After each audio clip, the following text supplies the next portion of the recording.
एक anabolic type का ओपैरन system होता है, ठीक है। एनाबोलिक और कैटाबोलिक आप सभी को पता है कि दो टाइप के आपके मेटाबॉलिक पाथवेज होते हैं, कैटाबोलिक और एनाबोलिक। ये डिपेंड करता है कि किस में आपको एनर्जी चाहिए होती है और किस में एनर्जी रिलीज होती है ना। सो ट्रिप्टोपैरन एक एनाबोलिक टाइप का ओपैरन सिस्टम है।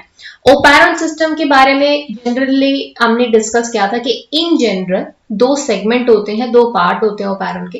पहला पार्ट जिसे हम लोग रेगुलेटरी सेगमेंट कहते हैं और दूसरा पार्ट जिसे हम लोग स्ट्रक्चरल सेगमेंट कहते हैं, जिसमें एक्चुअल जीन प्रेजेंट होते हैं जिनका फर्दर ट्रांसक्रिप्शन होना होता है ना। तो यस, जब हम लोग ट्रिप्टोपैरन की बात करते हैं तो ट्रिप्टोपैरन के अंदर हमें कुछ इस तरीके की स्ट्रक्चर देखने को मिलेगी, ठीक है। सो सबसे पहले ट्रिप्टोपैरन काम किसके लिए करता है? ये काम करता है ट्रिप्टोफैन के बायोसिंथेसिस के लिए। मतलब जब ट्रिप्टोपैरन एक्टिवेट होगा तो ई कोलाई ट्रिप्टोफैन को सिंथेसाइज करेगा। आप सभी को पता है ट्रिप्टोफैन एक अमाइनो एसिड है और अमाइनो एसिड किसके लिए चाहिए? प्रोटीन फॉर्मेशन के लिए, है ना। तो E coli just like your eukaryotic cell, इस प्रोकैरियोटिक सेल के पास एक कैपेबिलिटी होती है कि अगर इसे न्यूट्रिशन मीडिया में इसके रिक्वायरमेंट वाले अमाइनो एसिड नहीं मिलते हैं तो with the help of this operon system it can synthesize by itself जो भी अमाइनो एसिड इसे चाहिए होगा। ट्रिप्टोफैन की कहानी भी कुछ ऐसी ही है। ट्रिप्टोफैन को भी ये जब ये न्यूट्रिशन मीडिया में अवेलेबल नहीं होता है तो with the help of this trp operon ये ट्रिप्टोफैन को सिंथेसाइज कर लेता है। इसीलिए हमने कहा कि ट्रिप्टोपैरन एक तरीके से ट्रिप्टोफैन बायोसिंथेसिस में इन्वॉल्व है ना। तो अब ट्रिप्टोफैन बायोसिंथेसिस में इन्वॉल्व कैसे है वो समझना हमारे लिए जरूरी है। तो हम कह सकते हैं क्योंकि ट्रिप्टोफैन ओपैरन से ट्रिप्टोफैन का सिंथेसिस हो रहा है, मतलब बाय डिफॉल्ट ई कोलाई की सेल के अंदर ट्रिप्टोपैरन एक्टिव होता है, ठीक है। तो यहां से हमारी दो बातें यहां से कंफर्म हुई कि एक तो ये एनाबॉलिक टाइप का ओपैरन सिस्टम है, सेकेंड बाय डिफॉल्ट ये ऑन स्टेज में रहता है, यानी कि स्विच ऑन रहता है। अगर आपने न्यूट्रिशन मीडिया में ट्रिप्टोफैन को ऐड कर दिया तो डेफिनेटली ओपैरन सिस्टम स्विच ऑफ हो जाएगा, अदरवाइज ये स्विच ऑन कंडीशन में रहता है। अब इसकी स्ट्रक्चर की बात कर लेते हैं। तो स्ट्रक्चर में मैंने जैसे कहा कि एक ओपैरन सिस्टम में एक सेगमेंट होता है जिसे हम कहते हैं रेगुलेटरी सेगमेंट, दूसरा हमारा सेगमेंट होता है जिसे हम कहते हैं स्ट्रक्चरल सेगमेंट। स्ट्रक्चरल सेगमेंट जिसमें हमारे स्ट्रक्चरल जीन प्रेजेंट है जिनका ट्रांसक्रिप्शन होके हमारे पास एमआरएनए मिलेगा और जिससे फर्दर जाके हमारे प्रोटीन्स या रिस्पेक्टिव एंजाइम्स बनेंगे। तो यस, जब हम लोग ट्रिप्टोपैरन के स्ट्रक्चरल सेगमेंट के पहले जो रेगुलेटरी सेगमेंट लगा हुआ उसकी बात करते हैं तो हमें सबसे पहले एक ऑपरेटर रीजन देखने को मिलता है, प्रोमोटर रीजन देखने को मिलता है, देन हमें यहाँ पर एक लैडर सीक्वेंस देखने को मिलती है जो आपने लैक ओपैरन के केस में बिल्कुल नहीं देखी थी। अब इस लैडर सीक्वेंस की यहाँ पे प्रेजेंस का एक बहुत इंपॉर्टेंट रोल है। क्या रोल है? इस लैडर सीक्वेंस के अंदर एक रीजन प्रेजेंट होता है, एक पैलिंड्रोमिक सीक्वेंस प्रेजेंट होती है जिसे हम कहते हैं एट्यूनेटर। सो एट्यूनेटर क्या है? बेसिकली ये एक पैलिंड्रोमिक सीक्वेंस है और palindromic sequence I am sure आप सभी को पता है वो सीक्वेंस होती है जिसे आप 5 प्राइम हैंड से स्टडी करें या 3 प्राइम हैंड से, आपको सेम सीक्वेंस वो रीड आउट आप कर पाए, ठीक है। तो यस, एट्यूनेटर एक पैलिंड्रोमिक सीक्वेंस है जो लैडर सीक्वेंस में प्रेजेंट होता है और ये आपकी ट्रिप्टोपैरन को रेगुलेट करता है। कि कैसे रेगुलेट करेगा we will discuss further, right. So अभी स्ट्रक्चर की बात करी हमने कि रेगुलेटरी सेगमेंट में हमारे पास प्रमोटर, प्रमोटर के साथ ऑपरेटर, ऑपरेटर के साथ एक लैडर सीक्वेंस, लैडर सीक्वेंस में एट्यूनेटर रीजन और ये एट्यूनेटर रीजन के भी ना कई डोमेन्स होते हैं। सो हम इसकी स्ट्रक्चर भी डिस्कस करेंगे।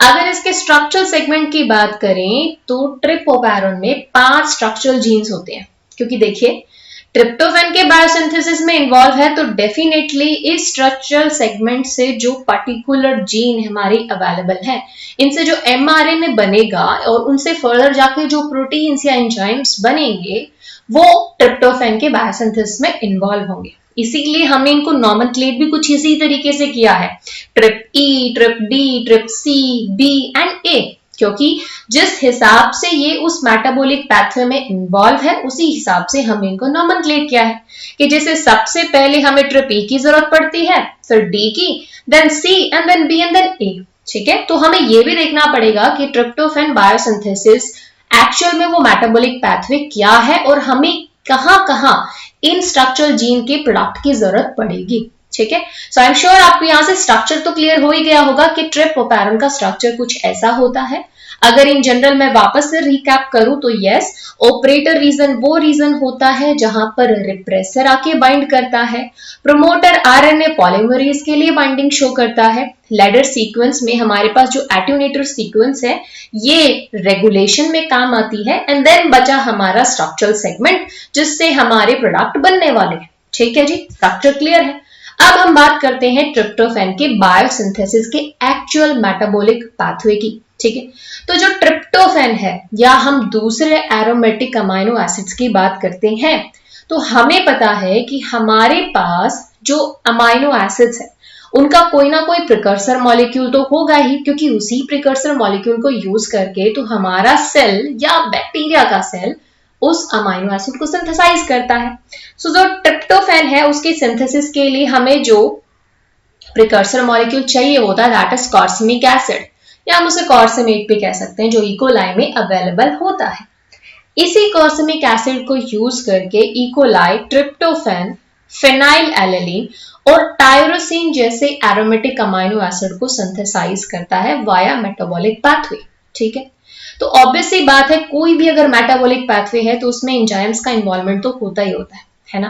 तो हमने ये तो देख लिया कि प्रिकर्सर मॉलिक्यूल हमारे पास कॉर्सिमेट है, बनाना हमें क्या है ट्रिप्टोफैन, फेनाइलएलेनिन या फिर टायरोसिन। डिपेंड करेगा कि कॉर्सिमेट से आपका एंथ्रानेलेट बन रहा है तो ऑफ कोर्स ट्रिप्टोफैन बनेगा, और अगर यहाँ पे प्रीफेनेट बन रहा है तो यहाँ पे फेनाइलएलेनिन या फिर टायरोसिन बन सकता है।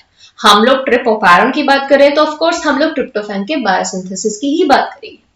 तो इसका बायोसिंथेसिस पाथवे कुछ इस तरीके का आपको नजर आएगा कि कॉर्सिमेट से या कॉर्सिमिक एसिड को ट्रिप्टोफैन बनाने के लिए 4 मेटाबॉलिक इंटरमीडिएट प्रोडक्ट चाहिए होते हैं। इन 4 मेटाबॉलिक इंटरमीडिएट प्रोडक्ट को बनाने के लिए हमें एंजाइम्स की जरूरत होती है, और उन एंजाइम्स का फॉर्मेशन करता है हमारा ट्रिप्टोफैन। ठीक है जी, तो हमने क्या देखा कि स्ट्रक्चरल सेगमेंट में हमारे पास ट्रिप ई प्रेजेंट था, उसके बाद हमारे पास ट्रिप डी, ट्रिप सी, ट्रिप बी और ट्रिप ए प्रेजेंट था, राइट। अब इन्हीं से हमारे रिस्पेक्टिव एंजाइम्स बनने वाले हैं जो उन मेटाबॉलिक प्रोडक्ट को बनाएंगे ताकि कॉर्सिमेट ट्रिप्टोफैन में कन्वर्ट हो सके। ठीक है जी, तो यह सबसे पहले कॉर्सिमेट को कन्वर्ट होना होता है एंथ्रेनलेट में, लेकिन उसके कन्वर्जन के लिए उसे एक एंजाइम की जरूरत पड़ती है। उस एंजाइम को हम कहते हैं एंथ्रेनलेट सिंथेटेज। और इस एंथ्रेनलेट सिंथेटेज की खास बात क्या होती है कि ये 2 सब यूनिट से बना होता है। इसकी एक सब यूनिट को बनाने का काम करता है ट्रिप ई। ट्रिप ई वो जीन सेगमेंट है जो ट्रिप ई से जो भी हमारा एमआरएनए बनेगा वो एंथ्रेनलेट सिंथेटेज की सब यूनिट 1 को सिंथेसाइज करेगा। ठीक है, तो एक पार्ट तैयार हो गया। अगर ट्रिप ए का बायोसिंथेसिस अगर उसका आरएनए पॉलीमरेज ने ट्रांसक्रिप्शन कराया तो डेफिनेटली उससे जो भी हमारा एमआरएनए बनेगा उससे हमारा एंजाइम बनेगा एंथ्रेनलेट सिंथेटेज की सब यूनिट 1। ठीक है, लेकिन हमारा अभी तक एंजाइम पूरा नहीं है, तो यस फिर हमारा ट्रांसक्रिप्शन होगा ट्रिप डी का, जिससे एंथ्रेनलेट सिंथेटेज की सब यूनिट 2 बनेगी। और जैसे ये सेकंड सब यूनिट बनेगी हमारा एंजाइम कंप्लीट होगा और हमारे पास एक प्रोडक्ट तैयार हो जाएगा कॉर्सिमेट से एंथ्रेनलेट, राइट। अब हमें नेक्स्ट प्रोडक्ट को बनाना है तो ऑफ कोर्स यहां पर भी हमें कुछ एंजाइम चाहिए होगा। तो हमारा नेक्स्ट प्रोडक्ट है फोस्फोराइबोसाइड, जिसे अगेन इन्हीं एंजाइम की हेल्प से बनाया जा सकता है, दैट इज एंथ्रेनलेट सिंथेटेज। ठीक है, नेक्स्ट इंटरमीडिएट प्रोडक्ट को बनाने के लिए जो एंजाइम हमें चाहिए उसके लिए कोड करता है ट्रिप सी जीन। ये ट्रिप सी जीन किसके लिए कोड करेगा? Indole glycerol phosphate synthetase. आपको ये पाथवे याद करने की जरूरत नहीं है, ये सिर्फ आपकी अंडरस्टैंडिंग के लिए मैं आपको समझा रही हूँ कि एक्चुअल में ट्रिप ई, डी, सी, बी, ए किसके लिए कोड करते हैं। ये हमारे स्पेसिफिक एंजाइम्स के लिए कोड करते हैं जो ट्रिप्टोफैन के मेटाबॉलिक सिंथेसिस में इन्वॉल्व होते हैं, है ना। तो हमें ये समझना जरूरी है कि एंजाइम चाहिए कहाँ पे, तभी तो हमें अच्छे से समझ में आएगा, तभी हम जीन रेगुलेशन को समझ में समझ सकेंगे, ठीक है। सेम ऐसे ही जो ट्रिप्टोफैन सिंथेटेज एंजाइम है उसकी फॉर्मेशन के लिए बी और ए की जरूरत पड़ती है, क्योंकि उसमें भी 2 ही सब यूनिट होती है, जिसमें पहली सब यूनिट को बनाता है ट्रिप बी और सेकंड सब यूनिट को बनाता है ट्रिप ए, और ऐसे हमारा कॉर्सिमेट कन्वर्ट हो जाता है ट्रिप्टोफैन में, है ना। तो ये तो तब होगा जब ट्रिप्टोफैन का ट्रिप्टोपैरॉन एक्टिव है, जो कि डिफॉल्ट वो रहता है। अगर मान लीजिए वो डीएक्टिवेट हो जाए तो क्या ये बनेगा? डेफिनेटली नहीं बनेगा। ये एक रेगुलेशन होता है, इसी जीन रेगुलेशन को हम लोग स्टडी करने वाले। तो ये तो इन जनरल थिंग्स थी जो आपके लिए पहले क्लियर करना बहुत जरूरी था, ताकि आपको ये समझ में आए कि ट्रिप्टोपैरॉन एक्चुअल में काम करता कैसे है।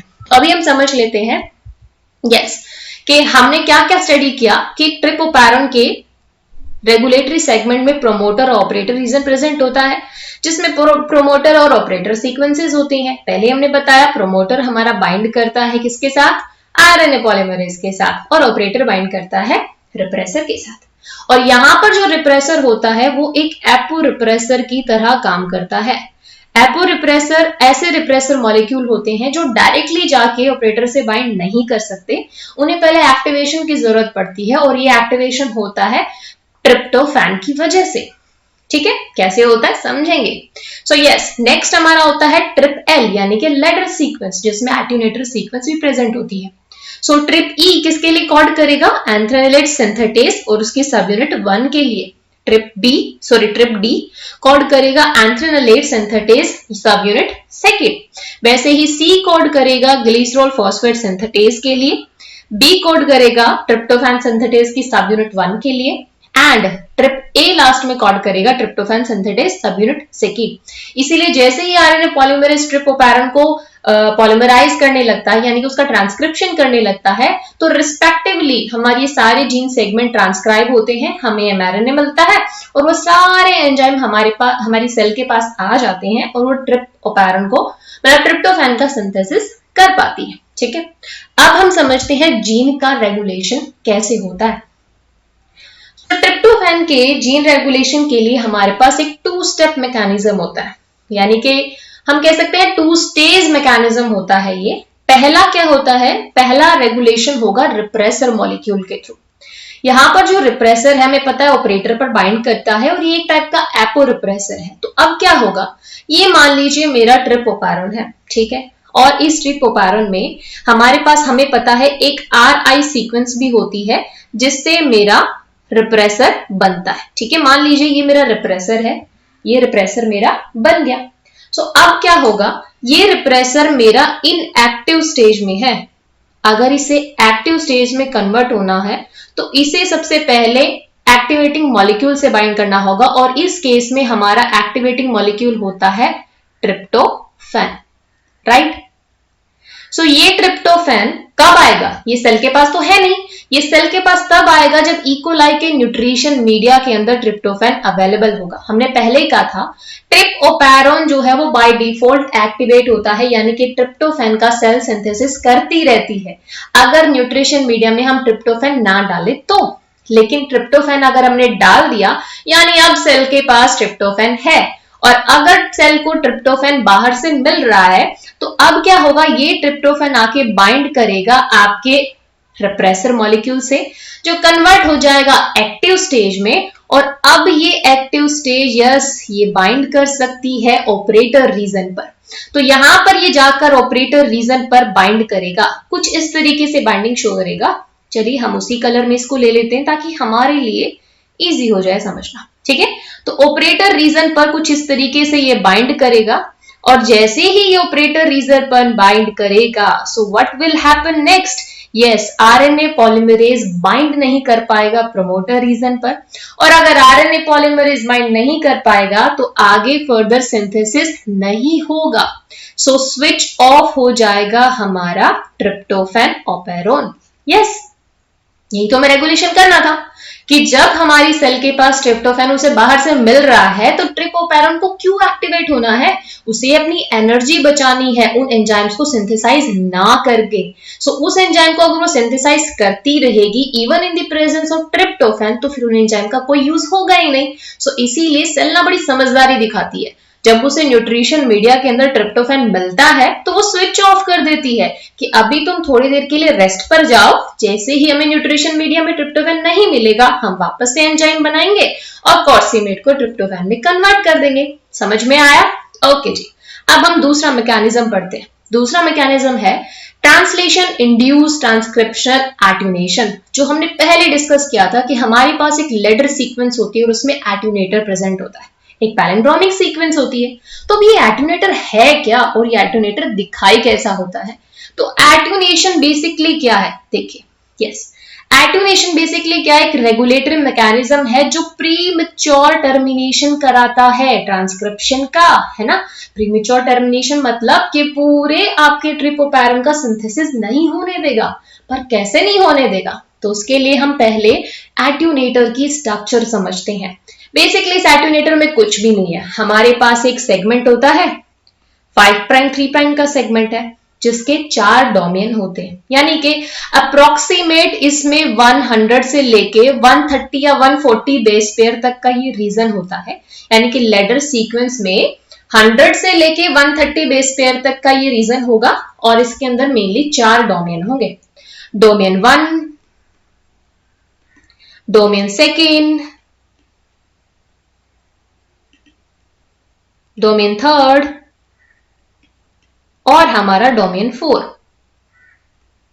अब ये डोमेन क्या करते हैं? देखिए, हमने कहा प्रीमेच्योर टर्मिनेशन कराना है ट्रांसक्रिप्शन का। तो जब हम देखते हैं कि सेल के पास भर भर के ट्रिप्टोफैन प्रेजेंट है तो यहां पर क्या होगा कि यहां पे ये स्पेसिफिक टाइप का पेयरिंग आपको देखने को मिलेगा एट्यूनेटर के अंदर।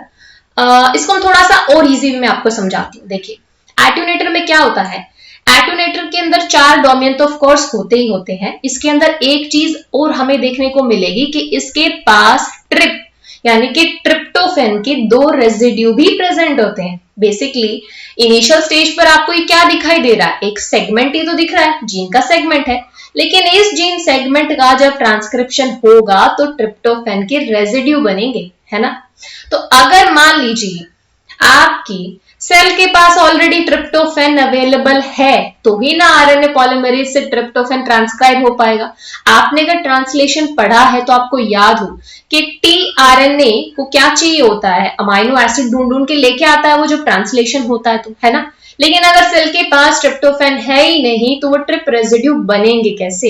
एक्टिवेशन होगा कैसे टीआरएनए का, है ना। तो कुछ इस तरीके से ये एट्यूनेटर रीजन काम करता है। तो कैसे काम करेगा उसको और अच्छे से समझते हैं। तो देखिए, एट्यूनेटर रीजन एक्चुअली करता क्या है कि अगर ट्रिप्टोफैन प्रेजेंट है तो ये जो ट्रिप्टोफैन का ट्रांसक्रिप्शन है उसको इनिबिट कर देता है। कैसे इनिबिट कर देता है?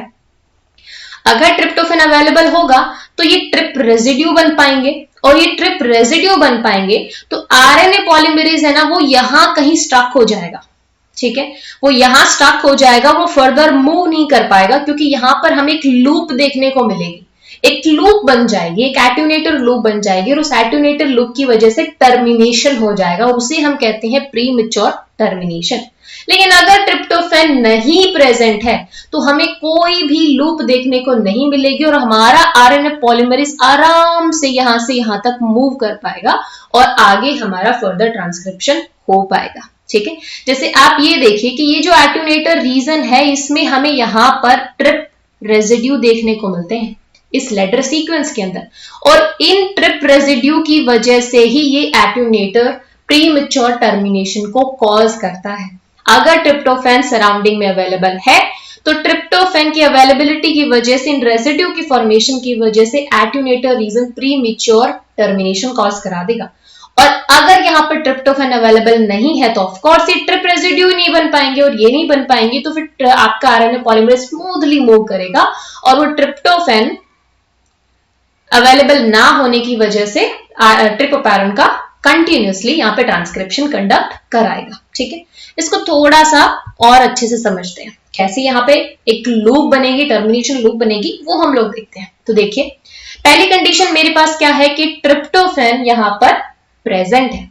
सो जब ट्रिप्टोफैन यहाँ पर प्रेजेंट है तो मैंने क्या देखा कि मेरे पास क्या कंडीशन हुई कि राइबोसोम जो है वो इजीली यहाँ पे डोमेन फर्स्ट तक पहुंचा और हमने देखा था कि ट्रिप रेजिड्यू प्रेजेंट थे, तो ट्रिप रेजिड्यू प्रेजेंट थे लेकिन एनवायरमेंट के अंदर ट्रिप्टोफैन भी अवेलेबल है, तो यहां पर हम देखते हैं कि थर्ड और फोर्थ सेगमेंट की लूप बन जाती है और ये टर्मिनेशन लूप की तरह काम करती है और जिससे हमारा ट्रांसक्रिप्शन एंड हो जाता है। वही अगर हम दूसरा रीजन देखते हैं, जब हमारे पास ट्रिप्टोफैन अवेलेबल नहीं है तो यहां पर क्या होगा कि ribosome stall at trip codon, जिससे एज अ रिजल्ट जो डोमेन सेकंड और डोमेन थर्ड है उनकी यहाँ पे लूप बन जाएगी, जिससे हमारा जो डोमेन 4 है ये तो बिल्कुल फ्री है, जिससे आरएनए जो हमारा पॉलीमरेज है यस वो आगे मूव कर पाएगा और ट्रांसक्रिप्शन फर्दर हो पाएगा। सो हमें क्या देखने को मिलेगा, जब हमारे पास ट्रिप्टोफैन प्रेजेंट है तो यहां पर हमें फास्ट ट्रांसलेशन देखने को मिलेगी डोमेन 1 पेप्टाइड की। तो हम यहाँ पे रिजल्ट लिख सकते हैं, फास्ट ट्रांसलेशन ऑफ डोमेन 1। हमारे पास जो एटोनेटर रीजन की फर्स्ट यूनिट है डोमेन 1 का जो पेप्टाइड है उसका फास्ट ट्रांसलेशन होगा। डोमेन 2 जो है वो ब्लॉक हो जाएगा बाय द राइबोसोम।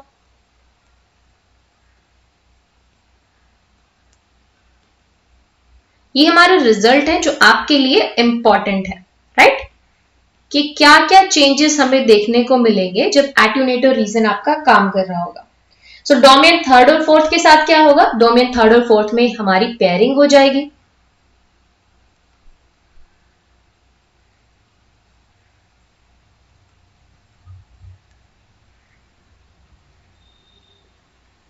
तो हम क्या देखते हैं कि जो एटोनेशन है वो हमारा अकर होगा और एटोनेशन होने के बाद सिर्फ और सिर्फ 10% आपका नॉर्मल एमआरएनए यहाँ पे बनेगा, यानी कि हम कह सकते हैं कि even in the presence of tryptophan आपका जो ट्रिप्टोफैन है वो काम तो कर रहा होता है लेकिन बहुत ही बहुत कम लेवल पर, तो ओनली 10% नॉर्मल एमआरएनए यहाँ पे बन पाता है, परफेक्ट एमआरएनए नहीं बन पाता। और एमआरएनए अगर आपका परफेक्ट नहीं बनेगा तो डेफिनेटली आगे जो हमारे प्रोटीन्स है, एंजाइम्स है वो भी नहीं बनेंगे, है ना। तो सेकंड केस के अंदर हम क्या देखते हैं कि सेकंड केस में जब लो ट्रिप्टोफैन लेवल है तो यहां पर हमें क्या रिजल्ट देखने को मिलेगा, पहला तो स्लो ट्रांसक्रिप्शन होगा और स्लो ट्रांसक्रिप्शन किसका होगा, स्लो ट्रांसक्रिप्शन ऑफ डोमेन 1। जो हमारा फर्स्ट डोमेन पेप्टाइड है, डोमेन 1 पेप्टाइड है, उसका स्लो ट्रांसक्रिप्शन होगा।